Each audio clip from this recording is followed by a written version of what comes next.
Langkah ekstrim yang dilakukan pemerintah Tiongkok patut dijadikan pembelajaran penting bagi Indonesia dalam konteks pengendalian pencemaran udara hari ini.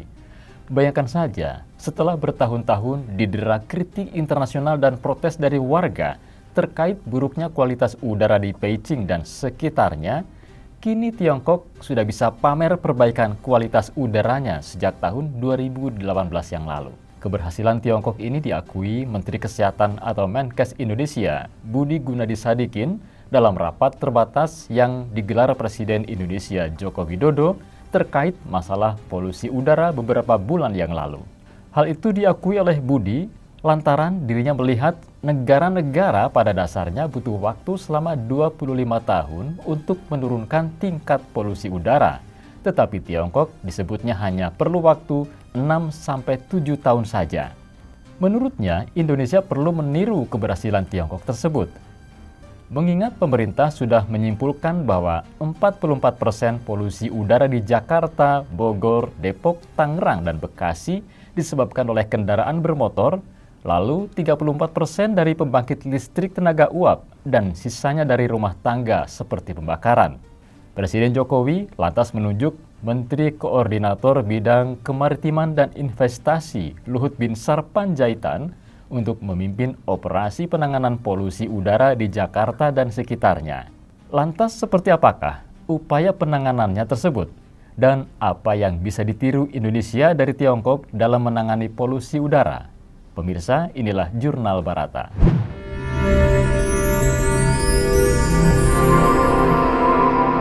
Jurnal Barata.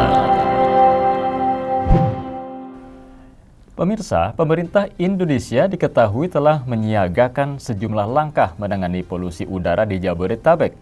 Presiden Jokowi sudah menginstruksikan penanganan jangka pendek, jangka menengah, dan jangka panjang untuk mengatasi polusi udara. Arahan itu disampaikan dalam rapat terbatas yang dipimpin Presiden di Istana Merdeka pada Agustus yang lalu. Arahan Jokowi itu mulai dari modifikasi cuaca hingga menghimbau semua pihak untuk beralih ke transportasi umum. Luhut Binsar Panjaitan menjelaskan sederet upaya penanganan polusi udara oleh pemerintah di Jabodetabek. Usai rapat terbatas bersama Presiden Jokowi, Luhut mengatakan perlu ditangani serius soal peningkatan polusi udara di Jabodetabek. Untuk langkah awal yang cepat, menurutnya pemerintah akan melakukan modifikasi cuaca untuk membasahi dan mengurangi polutan udara. Sementara itu, PLTU batubara juga akan dikurangi. Luhut mengatakan akan mengurangi jumlah PLTU batubara untuk pengendalian emisi. Adapun pemerintah bakal mewajibkan industri menggunakan scrubber, yakni sistem kontrol polusi udara yang dapat digunakan untuk menghilangkan beberapa partikulat dan atau gas dari aliran pembuangan industri. Selain itu, perluasan dan pengetatan uji emisi kendaraan yang beroperasi di jalan juga akan segera diterapkan dalam waktu dekat. Di samping itu, pemerintah mengkaji opsi pembagian jam kerja sebagai upaya mengatasi polusi udara. Luhut mengatakan, regulasi pembagian jam kerja akan mengurangi kemacetan yang berdampak pada tingkat polutan.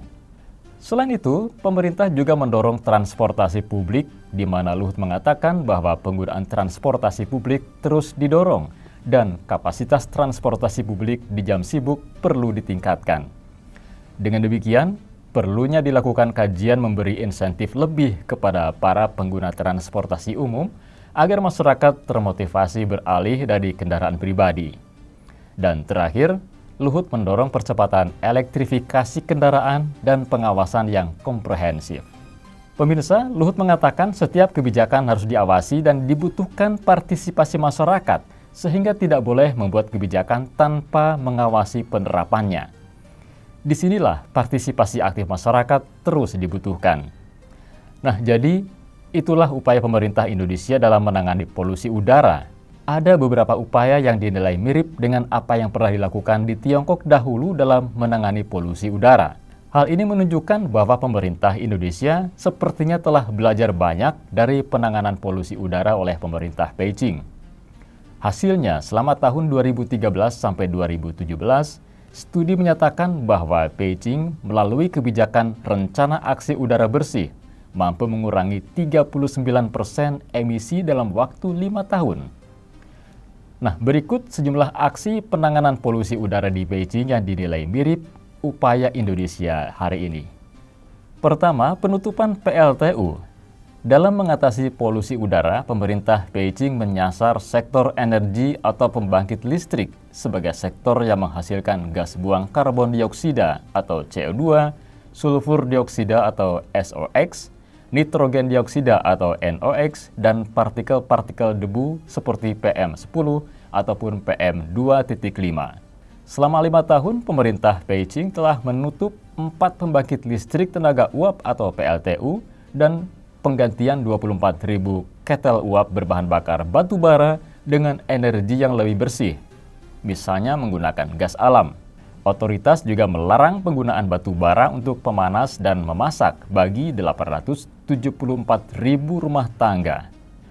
Nah, pemerintah Indonesia seperti yang telah disampaikan Luhut sebelumnya juga akan menerapkan langkah untuk mengurangi jumlah PLTU batu bara.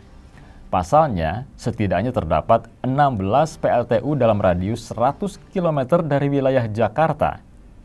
Belasan pembangkit tersebut diduga menjadi salah satu biang masalah pencemaran udara di Jabodetabek. Langkah kedua, penghapusan dan pembatasan kendaraan. Aksi udara bersih Beijing turut menyasar sektor transportasi. Caranya dengan menghilangkan 2,1 juta kendaraan berpolusi tinggi di jalan dan menggantinya ke kendaraan berbasis listrik. Beijing juga mewajibkan pemasangan alat penyaring gas buang bagi 7.600 kendaraan berat. Langkah lainnya adalah pembatasan kendaraan pribadi baru di angka 150.000 unit pada tahun 2017. Pembatasan kian ketat pada tahun-tahun berikutnya hingga mencapai 30.000 unit pada tahun 2022, khusus kendaraan berbahan bakar minyak. Sementara itu, pemerintah Indonesia juga mendorong transportasi publik seperti yang disampaikan Luhut sebelumnya dalam upaya menangani polusi udara.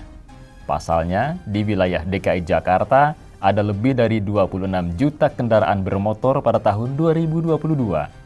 Angka ini meningkat 4,39% dibandingkan tahun sebelumnya. Berdasarkan data Badan Pusat Statistik tahun 2022, jumlah sepeda motor sebanyak 17,3 juta dan mendominasi dibandingkan jumlah jenis kendaraan lainnya. Makanya, pemerintah juga menggenjot penjualan kendaraan listrik melalui program subsidi, meskipun program ini masih berjalan lambat dan jauh dari target. Ketiga, pemangkasan emisi sektor industri.